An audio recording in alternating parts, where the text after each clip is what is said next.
Hi friends. तो आज के तुम्हारे देखाबो आमार मेয়ের জন্য আমি কিভাবে হোমমেড সেরিল্যাক্স বানাই। তো আমি এই ছোট পাড়া বাটিটার একটা মেজারমেন্ট করেছি আর এটার আমি 4 বাটি চাল নিয়ে নিচ্ছি। আমরা যেই চালটা মানে বাড়িতে খাই সেটাই। আর নিয়ে নিচ্ছি 2 বাটি মসুরি ডাল, 2 বাটি মুগ ডাল, আর নিয়ে নিচ্ছি 2 বাটি ছোলার ডাল। এগুলো তো বেসিক বাড়িতে সবারই থাকে।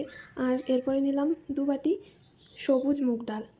এই সবই আমি ডাল ব্যবহার করছি, তোমরা চাইলে আরও অন্য অন্য ডাল ব্যবহার করতে পারো। আর ড্রাই ফ্রুটসে নিয়ে নিচ্ছি আমন্ড, বাদাম আর কাজু, এটা 1 বাটি করে। তারপর এগুলোকে আমি বেশ ভালো করে ধুয়ে নিচ্ছি। এগুলো আমি এখন রোদে শুকোতে দেব। তো আমার এটা শুকোতে প্রায় 2 দিন মতো লেগে গিয়েছে, কারণ এটা ডাল চালগুলো অনেকটাই জল ধরে নেয়।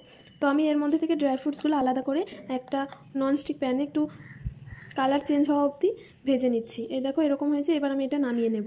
তারপরে যে এটা ঠান্ডা হতে দেবো অল্প, আর যে ডাল চাল যেগুলো আছে সেটাও একটু কালার চেঞ্জ হওয়া অবধি ভেজে নেব। একটু বেশি না, তোমরা বুঝতে পারবে দেখে হয়তো।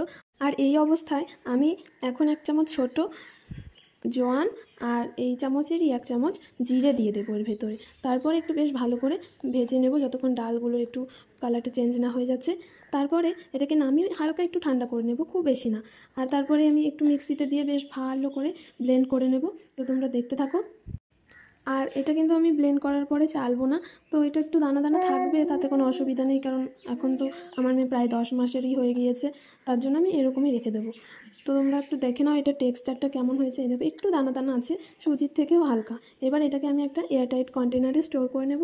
আর এটা নিশ্চিন্তে 1 মাস মতো আমি স্টোর করে রেখে দিতে পারবো, কিছুই হবে না খারাপ। তা তোমাদের যদি মনে হয় যে কিছু হয়ে যাচ্ছে, তো তোমরা একটু বাইরে বের করে রোদে দিতে পারো, তাহলে আরও ভালো থাকবে। তো ভিডিওটা কেমন লাগলো জানিও, আর ভালো লাগলে একটা লাইক করে পাশে থেকো। Bye bye.